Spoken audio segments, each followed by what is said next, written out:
Cash कांड में जो फंसे हुए थे जस्टिस यशवंत वर्मा, जो इस समय इलाहाबाद हाई कोर्ट के जज हैं, उन्होंने इस्तीफा दे दिया है राष्ट्रपति को। उसकी एक copy chief justice of India justice Suryakant को भी भेजी है और कहा है कि वो और बोझ नहीं बनना चाहते जिस तरीके से सब कुछ हुआ है, इसलिए वो रिज़ाइन कर रहे हैं। और ये ऐसे वक्त में हुआ है जब जो लोकसभा स्पीकर ने जो कमेटी बनाई है, जिसकी अध्यक्षता, जिसकी अगुवाई सुप्रीम कोर्ट के वर्तमान जज जस्टिस अरविंद कुमार कर रहे हैं, वो कमेटी पूरी तरह से जांच में जुटी है। और इससे पहले मार्च के महीने में ही जो अभियोजन है उसकी तरफ से अपना पक्ष रखा जा चुका है उनके खिलाफ। 9 गवाहों की गवाही भी कमेटी के सामने हो चुकी है। और ख़ास बात यह है कि 10 अप्रैल यानी आज से 14 अप्रैल तक जस्टिस यशवंत वर्मा को वक्त दिया था कमेटी ने कि वो अपना पक्ष रखे और जो सबूत, जो गवाह, जो दलीलें, जो सामग्री उनके खिलाफ पेश की है अभियोजन ने, उसको क्रॉस एग्जामिन करें, उसके बारे में अपना पक्ष रखें, उस पर सफाई दें। आज से वो शुरू होनी थी यानी 10 अप्रैल से, लेकिन इसी बीच कल रात को उन्होंने ये इस्तीफा लिख दिया है। और ये कमेटी अब कैसे काम करेगी, जस्टिस यशवंत वर्मा का स्टेटस क्या होगा, उनका भविष्य क्या होगा, क्या इस कांड में उनके खिलाफ क्रिमिनल जो कार्रवाई है वो भी हो सकती है, ये तमाम सवाल अब सामने खड़े हो गए हैं। और हम संविधान के एक्सपर्ट जो हैं, वरिष्ठ वकील हैं RK सिंह साहब, वो हमारे साथ हैं, उनसे जानेंगे। सिंह साहब, ये बताइए किस तरीके से अब कार्रवाई होगी इस पूरे केस में? देखिए आशीष जी, इसमें कोई दो राय नहीं है कि जस्टिस वर्मा के अगेंस्ट में एक टेंट तो क्रिएट हो ही गया था। उनकी पूरी एग्जिस्टेंस, जो जुडिशियल एग्जिस्टेंस है जजशिप की, वो एक टेंटेड हो चुकी थी, पहली बात। दूसरी बात जो बहुत इम्पॉर्टेंट है कि वो ऑफ द बेंच थे, है ना। वो as of now off the bench, उनके पास कोई काम नहीं था करने को। अगर उनके रेजिग्नेशन लेटर को हम ध्यान से पढ़ेंगे तो वो लिख रहे हैं कि हम रिज़ाइन कर रहे हैं इमीडिएट इफेक्ट से, किन कारणों को हम का जिक्र नहीं करना चाहते हैं। और उनको भी ऐसा लग रहा था कि अगर ये प्रक्रिया इतनी लंबी चल रही है, 6 महीने 8 महीने हो गए, पार्लियामेंट इंक्वायरी कमेटी रिपोर्ट जो है उस पर बैठा हुआ है, कोई कार्रवाई नहीं हो रही है, तो वैसे सिचुएशन में कोई भी अपराइट आदमी या कोई भी ऐसा इंसान जो एक जुडिशल फंक्शन करने के लिए मैंडेटेड है, बहुत लंबे वक्त तक स्टेटस को लगा के बैठे, ये उसके और इंस्टीट्यूशन के लिए अच्छा नहीं था।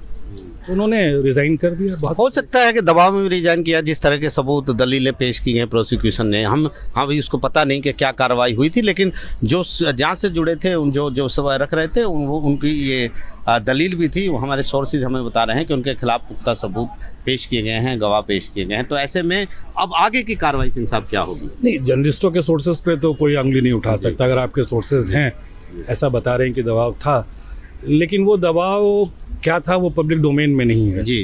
तो as a member of judiciary हम कोई कयास नहीं लगाना है, इससे बचना चाहेंगे हम।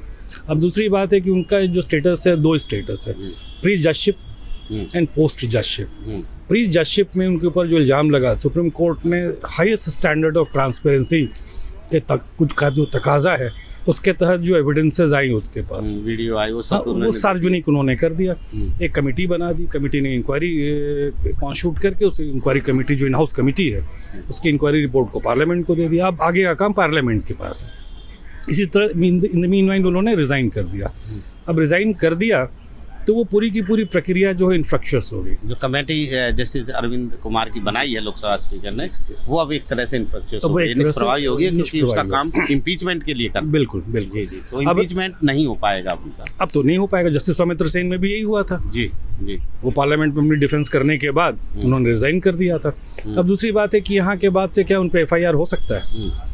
इस पे कोई पाबंदी है सच नहीं है कि FIR नहीं, क्योंकि इम्यूनिटी तो अब चली जाएगी जैसे ही उनका इस्तीफा, इम्यूनिटी चली जाएगी। लेकिन बहुत बड़ा यक्ष प्रश्न ये है कि FIR तो है नहीं, FIR भी नहीं है, बहुत सारी चीजें नहीं, FIR तो दर्ज नहीं है। और जो एविडेंसेस है वो इम्यून एविडेंस है, उसको इम्यूनिटी मिली हुई है। जैसे इंक्वायरी कमेटी, जो कमेटी की रिपोर्ट है, वो सिर्फ पार्लियामेंट के अवलोकन के लिए थी, तो वो पब्लिक डोमेन का डॉक्यूमेंट तो है नहीं। उसके बेस पे तो क्रिमिनल इंक्वायरी भी शायद नहीं हो सकती, तो प्रॉपर पुलिस इन्वेस्टिगेशन ही करनी पड़ेगी। बिल्कुल police investigation, FIR and then further trial. तो वो सारी चीज़ें अभी हुई नहीं है। तो ये एक यूनिक सिचुएशन इंडियन जुडिशरी का।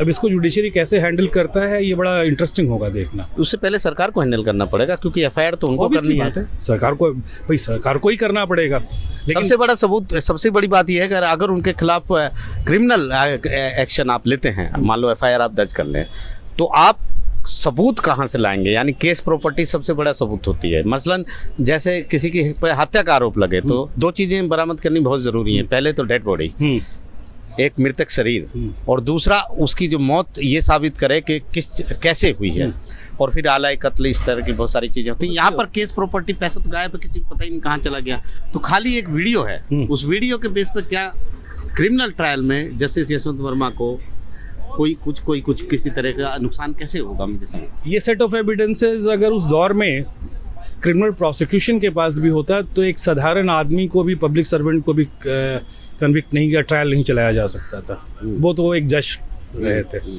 तो अगर आज अब पोस्ट जजशिप के स्टेज पे अगर उनको क्रिमिनली प्रोसिक्यूट किया जाता है तो कहीं ना कहीं एक विच हंटिंग हो जाएगी, जो उनके साथ नहीं होना चाहिए।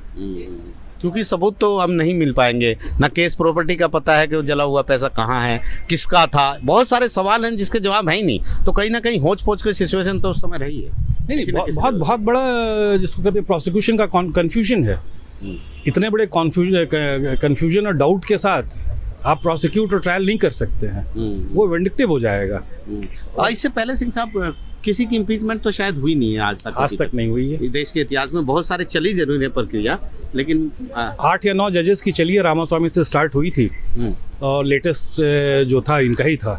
तो अल्टीमेटली वो एक जो स्टैंडर्ड हमारा गाइड ये है, जो एग्जाम्पल है, वो मेंटेन रह गया कि सिर्फ अभियोजन पूरा इम्पीचमेंट पूरा होने से पहले ही जज रिजाइन कर दिया। इस केस में भी वही हुआ है जी। लेकिन काफी लंबा वक्त भी खिंच गया है, और शायद कुछ सोच समझ कर ही किया गया होगा, क्योंकि बहुत अहम टाइम है ये, बहुत अहम टाइम है। और दूसरी बात है कि इससे ना हमारे जुडिशरी के ऊपर एक अनवारंटेड एस्पर्शंस कास्ट किया जा रहा था। लेकिन इसमें सबसे अच्छी बात क्या है कि जैसे ही ये वाकया आया तब के तत्कालीन सीजीआई जस्टिस खन्ना ने वो एविडेंस को सारे बाजार कर दिया, और इंक्वायरी कमेटी बनी, और हमने अपना काम करके पार्लियामेंट को दे दिया। अब ये पार्लियामेंट पे डिपेंड करता था कि उसको कितनी जल्दी करते। 2 सेशन 3 सेशन बीत गया था, पार्लियामेंट 1 इंच भी आगे नहीं बढ़ा था। नहीं तो इंक्वायरी कमेटी बहुत स्नेल पीस था, बहुत स्नेल पीस था जी। तो उसमें जस्टिस वर्मा ने भी वक्त मांगा था बीच में।